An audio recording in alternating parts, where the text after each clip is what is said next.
shall dedicate myself to your service. Not based upon some rigid creed, but bound together by ideals and aspirations. Elizabeth II, Britain's longest-serving monarch. She's reigned over this country for nearly 70 years.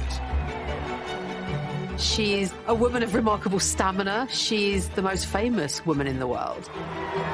She's seen a man land on the moon, and 14 prime ministers come and go. But 400 years earlier, there was another Queen Elizabeth. Elizabeth I is this brilliant, genius queen.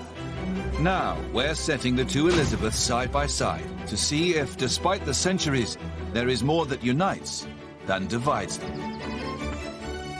The idea of comparing the two Elizabeths is immensely fascinating.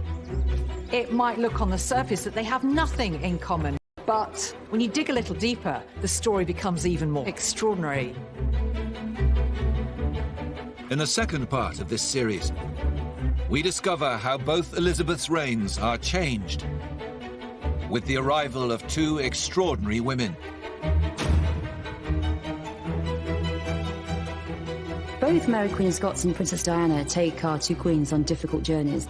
In fact, there are an awful lot of parallels, almost a magical quality to them. We uncover remarkable similarities. This letter is astonishing. Once upon a time, they were best friends. Now they are mortal rivals. And reveal how these young women both threaten to destroy the reigns of two of our greatest monarchs.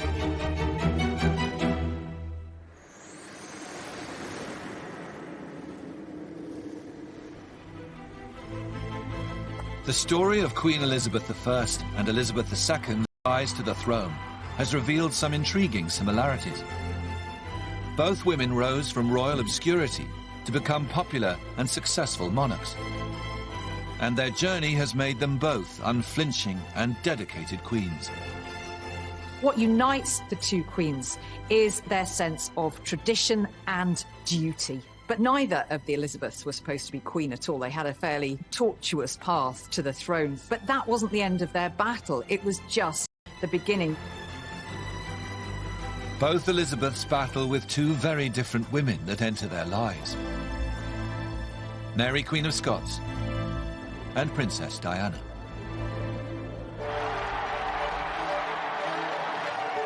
In 1981, Elizabeth II's eldest son and heir to the throne, Prince Charles, marries the 20-year-old Lady Diana. The Queen has gained a very special new member of her family. The whole world was transfixed by this dazzling young woman coming in, livening up, frankly, the slightly boring old British monarchy. It's a huge moment in society. The wedding, it's gigantic. It's much bigger than the Queen's wedding. The millions and millions watching it. The millions of girls getting married in exactly the same dress with exactly the same hair. The Queen is thrilled to see such a rapturous welcome for her new daughter-in-law. She believes Diana has all the makings of a perfect princess. Although she was very young, she came from a very aristocratic dynasty. The Spencers go way back in history. And of course her father had been equerry to the Queen. She knew the royal family really from childhood. Diana was the virgin bride that her son, Prince Charles, needed in order to provide an heir and settle the future succession. So Diana was seen as the great hope of the royal family. And the perfect match quickly bears fruit. Diana produced very, very quickly, giving birth to William within a year and then shortly afterwards to Prince Harry. So she had the heir, she had the spare heir, she had absolutely fulfilled her wifely duty as the Queen saw it. 400 years earlier, Elizabeth I learns of a new arrival into her royal circle. In 1561, Mary Stuart returns from France to become Queen of Scotland. Mary has lived in Europe since childhood, but she has a rightful claim to the Scottish throne. And she is also Elizabeth I's cousin. Elizabeth hopes that having her relative on the throne will keep the Kingdom of Scotland stable. and protect her own position. Elizabeth I believed that Mary, Queen of Scots, was the legitimate sovereign of Scotland and therefore should be restored to her throne, and that they did have that kind of common purpose as queens. Mary quite often writes to her as my cousin and my sister. There is at least one letter from Elizabeth where she writes to Mary saying, "I am thinking of you as a mother doth." Elizabeth is relieved that Mary has been warmly accepted by her Scottish subjects. In fact, Mary is making a big impression. She is a Tudor fairy tale. Mary, Queen of Scots, had a real charisma about her. The whole of Europe's fascinated by her. When she comes back to take her throne, Scotland is overwhelmed. The hysteria to see her. She is like the Diana of her day. Diana is this megawatt, this celebrity. You know, people are obsessed by her, and the press go wild for her. In 1984, Queen Elizabeth II opens Parliament, and her new daughter-in-law, Diana, attends the ceremony. But she rapidly becomes a distraction from important royal business. So the Queen here descending from the state carriage with Princess Diana by her side. But more of the world's attention is focused on the princess rather than the monarch. Why? Well, because of how Princess Diana has chosen to style herself. She has this incredibly new hairstyle, very unlike anything she's worn before. Almost a natural magnetism that she seems to have, drawing the eye of the camera. This is all about the state opening of Parliament. It's the Queen that should be the centre, not the princess. On the following morning, the press are not focused on the political agenda. They're not even focused on Elizabeth II. All of these headlines about Diana's striking hairstyle, it was Diana that was the sort of centre of attention. The Queen was furious. Diana's celebrity is starting to overshadow matters of the crown. And Elizabeth I is also becoming concerned about Mary's rapidly growing popularity. She asks to see a portrait of the beautiful Scottish monarch.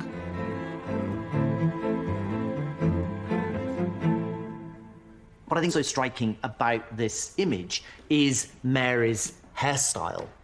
So long hair, which has been trussed up and then held in place by these pearls and this gold hairnet. At the time, this would have been quite unusual, I think. It is a sort of rival image, if you like, to that of Elizabeth I. Here you have a different version of what beauty and power could look like. I mean, let's not forget that Mary traced her ancestry to Henry VII in the same way, of course, that Elizabeth did too. So this could be a rival candidate. And Elizabeth is asking all manner of questions about Mary's appearance, what's her hair like, and of course, crucially, who is better?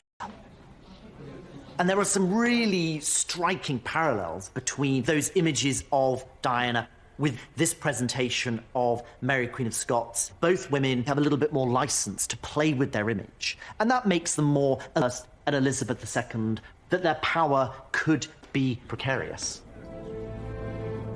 In a short space of time, it's becoming clear to Elizabeth I and II that the attention Mary and Diana are drawing might not be such good news. The Queen's role was to be head of state. Princess Diana's role was to be future joint head of state. But Princess Diana was so successful in her role that she was seen as a threat to the established order. People are following her. She's all over the press. They're copying her hairstyle. Just in the same way, people are trying to emulate Mary and how she's dressing. They become style icons, but so much more than that. Mary and Diana present a rather beguiling alternative to the person who is on the throne. And therein lay the secret of their popularity, but also the threat that they posed to the two Elizabeths. Soon it will become clear to both Elizabeths that the two younger women are becoming a problem.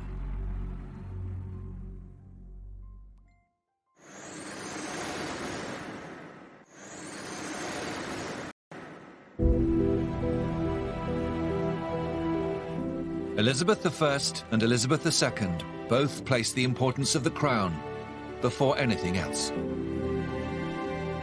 But now, the presence of two young female relatives, Mary Queen of Scots and Princess Diana, is beginning to have an impact on the popularity of the monarchy. The proximity of these glamorous fairy tale figures, this romantic alternative model of monarchy, is going to present them with some of their most testing times. Just a few years after entering the royal circle, it appears that Mary and Diana may not be the fairy tale our Elizabeths had hoped for. And the situation soon becomes more problematic when both Diana's and Mary's marriages start to go wrong. The controversial fallout of Mary and Diana's marriages really brings trouble to the door of both queens. Elizabeth can't ignore the situation that is unfolding in Scotland. And of course, Elizabeth II is completely unable to just sit back and watch this disaster unfold before her eyes. In 1986, Elizabeth II receives Princess Diana for a chat behind closed doors. Diana has discovered evidence that Prince Charles is having an affair. For Princess Diana, there was a hope that somehow the Queen would intervene to make things okay in her marriage again between two strong women. There was a certain school of traditional royal thought that Diana should stop being silly. For Elizabeth, there is only one thing for Diana to do: put a lid on her marital problems and protect the reputation of the House of Windsor and the monarchy. Elizabeth II is a personally, as well as professionally, religious woman who in her childhood was scarred by her uncle's abdication to marry a divorced woman. So everything in Queen Elizabeth's background steers her towards the sanctity of marriage.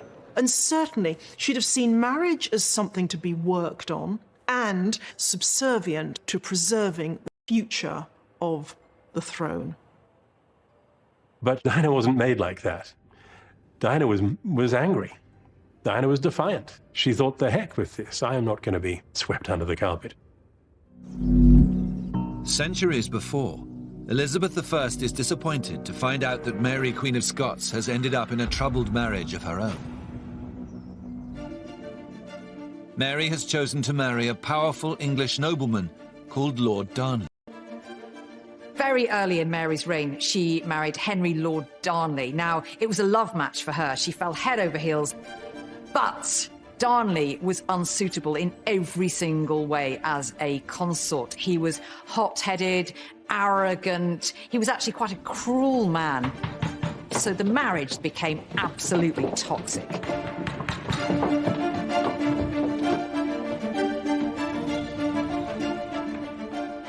Elizabeth receives a panicked letter from Mary. She's now pregnant and wants the Queen's support to protect her from her abusive husband. This is one of the most dramatic letters when it's all started to go horribly wrong for Mary. Her husband, Darnley, has murdered her favourite secretary, whom Mary calls our most special servant, has been slain in our own presence. So she's writing to Elizabeth to tell her the full horror of this incident and also to beg Elizabeth, as a fellow female sovereign, show a bit of solidarity and come and help Mary in her hour of need. But just like Elizabeth II, Elizabeth I's advice is to stick with the marriage. Darnley is a hugely influential nobleman. Upsetting him will throw Mary's crown and Scotland into disorder. Controversial one. She was urging her kinswoman and fellow Queen Mary to put duty first. Despite Elizabeth's advice, the situation soon turns to chaos. A faction of Mary's supporters rise up and murder Lord Darnley. And Elizabeth is horrified to learn that Mary is now planning to marry the man accused of her husband's murder, Lord Bothwell. Elizabeth writes Mary this desperate letter saying, please don't marry him. Please don't marry him. I exhort you, I counsel, and I beseech you, because he could be guilty of your husband's death.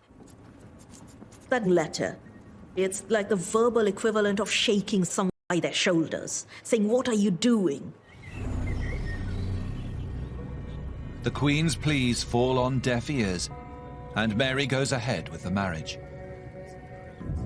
Elizabeth was appalled. The behaviour of any one ruling queen impacted on the other. If Mary was going to look like this reckless, perhaps even murderous woman, what did that say about her sister queen across the board? 400 years later, Elizabeth II is also facing the danger of a seismic family fallout. The Queen is aghast to discover that the grisly details of Charles's affair are about to be published in a new warts and all book. And Princess Diana is rumoured to be the source. Now, that was a subterfuge by Princess Diana to get her message out to the outside world about the reality of her marriage. But what is so revealing is the royal establishment's response to it was not to say, oh my God, is this true? What can we do to put it right? The response was, oh my God, how could she? Isn't she awful? The Queen makes a move to try and limit the damage. She tells Charles and Diana that they must attend a royal trip to South Korea and make it work, at least in front of the cameras. If looks could kill, here we have a photograph of Princess Diana and Prince Charles. They have been sent on this diplomatic mission at the request of the Queen to make it look as though they are maintaining appearances. But what this image of Diana shows is that she will not play that part. Her feelings are drowning out. In rogue, Diana is not keeping to the brief of what is required of a royal princess. Overseas tours are some of the most important bits of duty that the royal family does. It is high-level diplomacy, certainly an area that you shouldn't bring your private difficulties into. Shortly after their return from South Korea, Diana starts to openly discuss a separation. The situation is slipping out of Elizabeth's control towards the one thing she is desperate to avoid: a divorce for the heir to the throne. And in 1567, Elizabeth I hears that Mary's new marriage to Bothwell is now also on the way out. The Scottish lords have risen up in outrage and rebellion at her marriage to her previous husband's murderer. Bothwell and Mary are forced apart. He escapes across the North Sea, while Mary flees south over the border to England.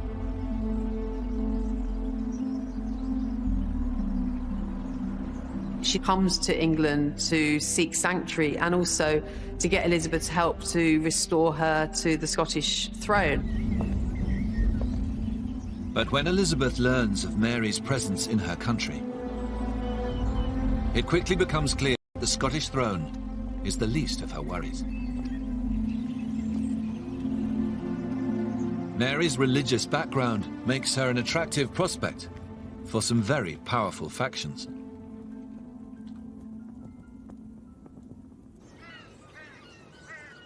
Mary was a Catholic, and for Catholics, both in England and around the continent, she was the rightful Queen of England. For Catholics, it was outrageous that Elizabeth was on the throne. They want Mary on the English throne because they know that she would restore Catholicism, the religion that Elizabeth's father had effectively got rid of. Elizabeth's advisors implore her to execute Mary as quickly as possible. But the Queen doesn't agree. She fears that if she kills her cousin and fellow queen, it could set a very dangerous precedent. Elizabeth is in this double bind. If she doesn't kill Mary, Queen of Scots, the danger carries on. If she does, it makes possible the end of her own reign by also dramatic means. Elizabeth resolves to keep Mary under house arrest. But soon, the Queen can see that imprisoning her has only increased Mary's status as a romantic icon. The sympathy Mary, Queen of Scots gets, even after she's left her throne, even when she's made marriages that seem very unwise, there's this huge amount of passion and sympathy. She's seen as this tragic queen. Both Diana and Mary really, I think, surprise the queens about how much sympathy they get. With Charles and Diana now living apart, and evidence in the press that Diana has also been having affairs, Elizabeth II is perturbed to discover that public support for the princess is only growing. It really was, Diana, we love you, we're with you, we're behind you. And it must have puzzled the Queen, you know, why that someone who, in her terms, was breaking the rules, was doing what wasn't right, should be the one who garnered this massive international outpouring of sympathy. Later that year, the fallout from the Diana saga literally hits home for the Queen. A fire rips through Elizabeth's beloved childhood home, Windsor Castle, destroying countless historic rooms. But the public's reaction to the disaster is surprisingly unsympathetic. It wasn't just accepted that the people would help to pay for the repair of this symbol of royal authority. It is very remarkable for a monarchist paper like the Daily Mail to be saying that no, the nation didn't want to pay for the repairs to the Queen's home. Why should a hard-pressed ordinary people be footing the bill? In the words of one of my more sympathetic correspondents, it has turned out to be an annus horribilis. There was a backlash that she now faced from her people. They were beginning to question the monarchy, and particularly question how much the monarchy should be financially supported. I'm not sure that would have happened without Diana. In the face of an increasing threat, both queens react by cutting off communication completely. Elizabeth II makes it known she will never meet Diana in private again. And Elizabeth I resolves that she will never meet her cousin Mary. But both queens will soon learn that avoidance will only make things much worse.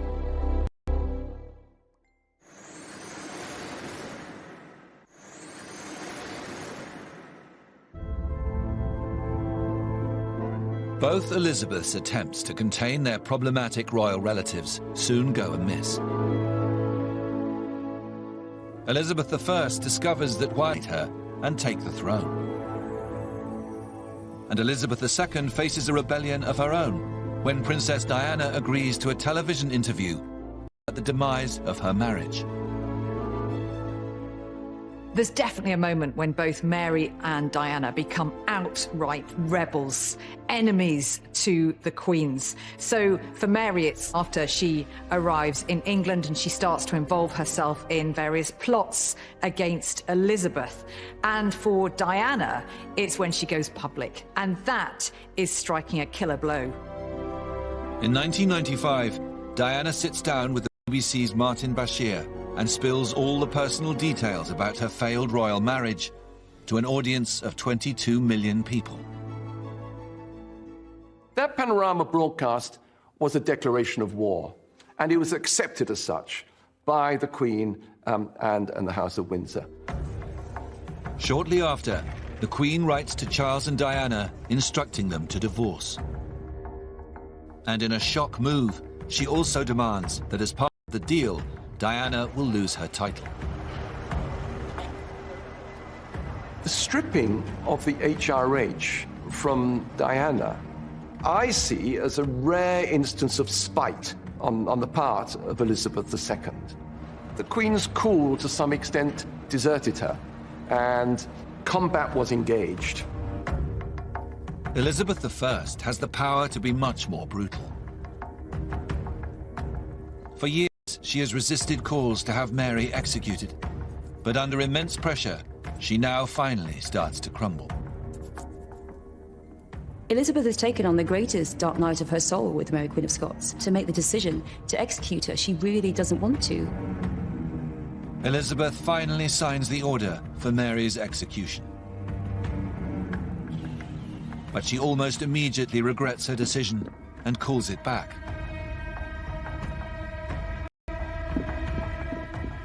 Elizabeth claimed that she hadn't meant to sign the warrant, she wasn't sure what she'd been given to sign, and that she'd then tried to revoke it, but it was too late. Of course, her ministers took the warrant straight up to Fotheringay so that Mary might be executed.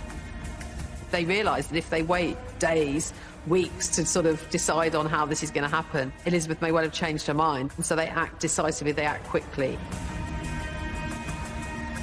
On the 8th of February 1587, Elizabeth I is told that Mary is dead.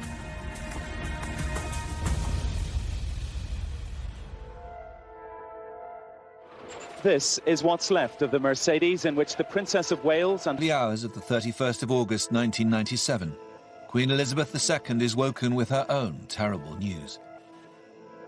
It's difficult to think of words that convey the shock that I remember feeling, to everybody around. Just total consternation. All the imagery of it, a tunnel in Paris. As the shocking news spreads around the globe of Princess Diana's death, the Queen, who is staying at Balmoral, seems to freeze. In the morning, the family attends their private church, but something is missing from the sermon. The service in the local church lasted an hour, but not once was the princess mentioned by name. There were prayers said for Charles, for Diana's sons, but not for Diana herself. And I think everyone felt that, however correct that was in terms of etiquette, people felt that the rules were being placed above the real emotion. After the service, the Queen returns to Balmoral without acknowledging the hordes of press waiting for a statement. Over the next few days, public figures from across the world pay tribute to Diana. She was the people's princess. And that's how she will stay, how she will remain. In our hearts and in our memories. But the Queen remains silent.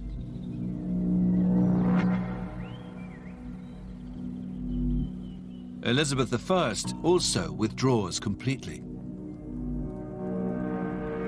There are accounts of Elizabeth sinking into bouts of depression just by the sheer kind of emotional anguish that comes from that event. She's having nightmares afterwards, being really angst-ridden about it. As the news of Mary's death spreads, there is a flood of public sympathy for the tragic Queen. There was a real outpouring of grief. Even those loyal to Elizabeth felt shocked that Mary had at last been put to death. In a sense, Mary's death makes her even more of a threat to Elizabeth, if that's possible, because now she's not just a Catholic figurehead, she's a Catholic martyr. And now people are going to do all sorts of things in her name. The ordinary people, no matter what had happened, the fact that she was painted to them in the most dreadful lights, they still loved her. Mary, Queen of Scots, was the queen of people's hearts. She really was. There was a quite staggering outpouring of grief. Kensington Gardens myself on my way home from work, and you could hear the crying. It was as if people had lost a member of their family. The crowds gather around Buckingham Palace, looking and waiting for a sign from their Queen. Even a single candle in a window, a bagpiper playing a lament, would have been all it took to show that the monarchy had registered this event. But the failure to show, even in a small way, that they recognized the depth of people's feeling, I think, was the most damaging and avoidable mistake. After 5 days of deafening silence from the Queen, all over Britain, grief turns to anger. The horror, the shock at Diana's death, this young mother dying in this horrific situation, a lot of that becomes really channeled towards the Queen. The papers were very outspoken. It was, "Your people need you, Mom," was one headline. "Show us you care." There was this outcry about the question of a flag over Buckingham Palace. It felt like a deliberate snub. The flag at half-mast. Definitely. Should have been done before now. Really can't understand that thing. And I think it's a big disgrace for the royal family not to do that. Soon, the public's anger becomes loaded with questions about whether the monarchy should exist at all. Over the length of her reign, people have questioned whether a hierarchy of privilege based on birth and not merit should be the thing that represents Britain. There was a moment where her throne looked quite threatened by a sense of real public outrage, a sense of the Queen having got it wrong. Elizabeth I is also facing a public backlash. In the aftermath of Mary, Queen of Scots' execution, the whole Catholic world rises up in revulsion. King Philip II of Spain, the world's richest and most powerful man, vows to avenge Mary, the Catholic Queen. He launches the mighty Spanish Armada. 130 galleons are on their way to invade England and destroy Elizabeth.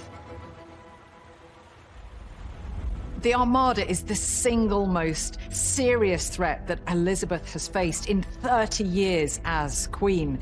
It looks like England is going to be vanquished by the might of Spain.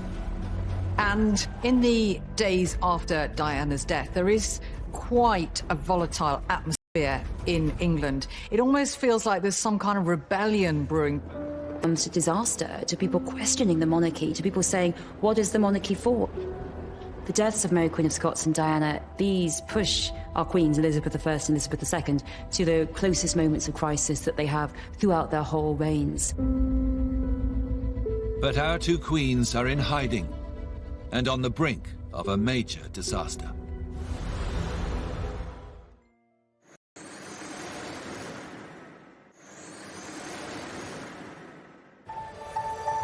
Elizabeth I and Elizabeth II both make the same bold decision. Faced with a dangerous crisis that could topple them from the throne, they prepare to face the fallout of Diana and Mary's deaths head-on by addressing their people directly. Both women here are facing turning points and to step forward with the same challenge facing them. With a Spanish invasion force of 30,000 troops gathering across the English Channel, Elizabeth I tells her advisors that she will ride down to the south coast and personally address her troops. Elizabeth chose this moment with the Armada just off England's shores to ride out into danger. She doesn't want to be seen to be in an ivory tower, sort of holed away in one of her palaces, distant from her people as they're facing this threat. On the 9th of August, 1588, Queen Elizabeth I arrives on the south coast and prepares to address her troops. Queen Elizabeth I's Tilbury speech is her answer to every threat that there's ever been to her as the female Protestant queen, that Catholic Europe will come for you. I have come among you now as your queen. That's how she begins her speech. She is among her people. She isn't creating this traditional distance between the monarch and their subject. How extraordinary to be there watching your queen, speaking to you, this woman of bravery and courage. And she says, I know I have the body but of a weak and feeble woman, but I have the heart and stomach of a king, and of a king of England too. That very neat balance between the body of a feeble woman and the heart and stomach of a king, which admits her weaknesses, but then transcends them really effectively so that you forget about them. She's there, she's ready to stand and fight shoulder to shoulder with her army. And she makes it very, very clear that she is devoted to England. This is Elizabeth's great speech at the time of crisis. was very like that moment when Elizabeth II addressed the nation at her great moment of crisis, Diana's death. With the anger over Diana's death now threatening to take down the entire institution of the monarchy, the Queen decides that the time has come for her to speak directly to the nation.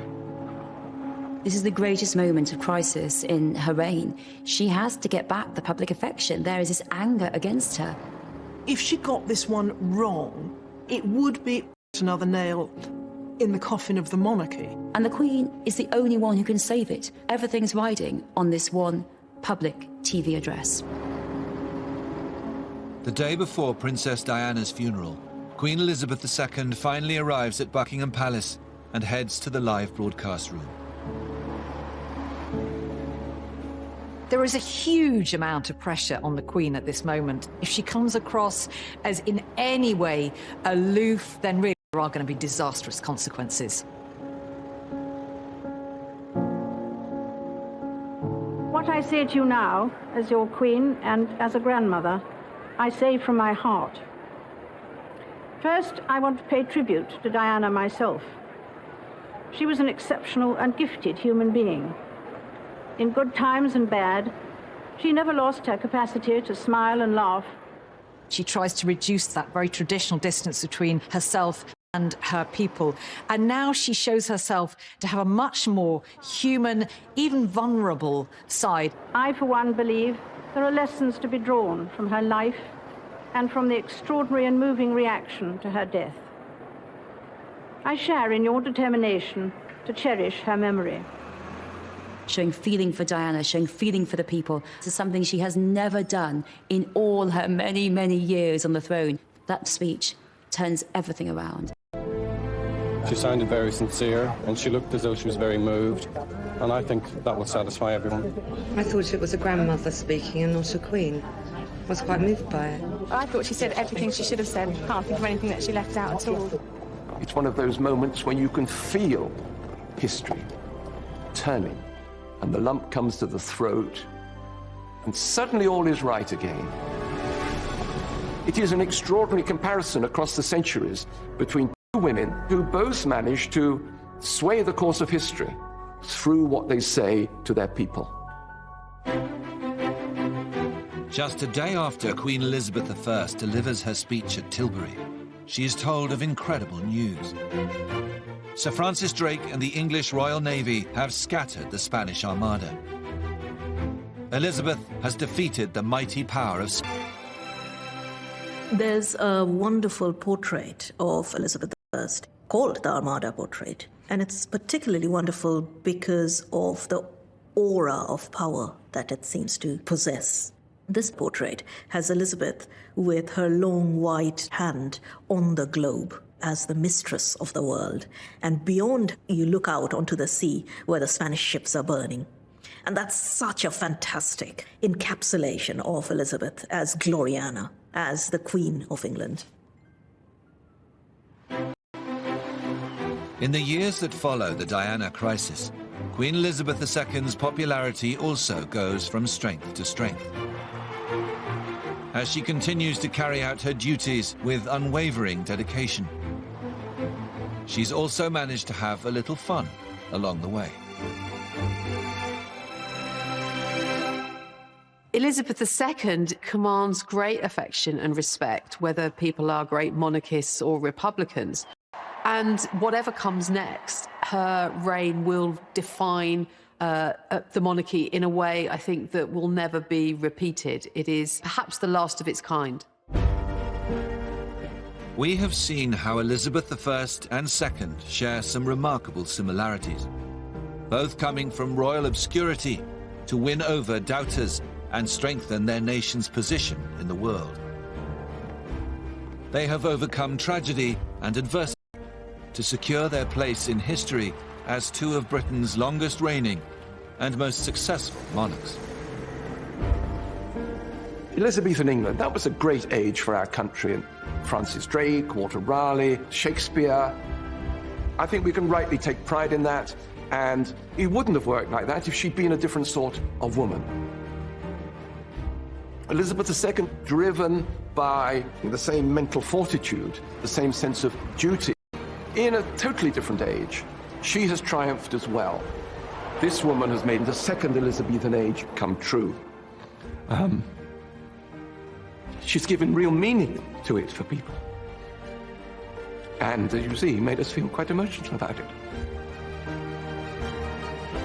These two queens, Elizabeth I and Elizabeth II, really confirm that queens do it better.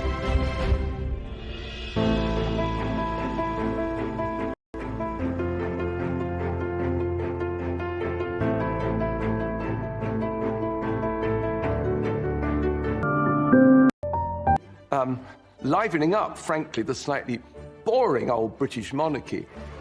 It's a huge moment in society. The wedding, it's gigantic. It's much bigger than the Queen's wedding. The millions and millions watching it. The millions of girls getting married in exactly the same dress with exactly the same hair.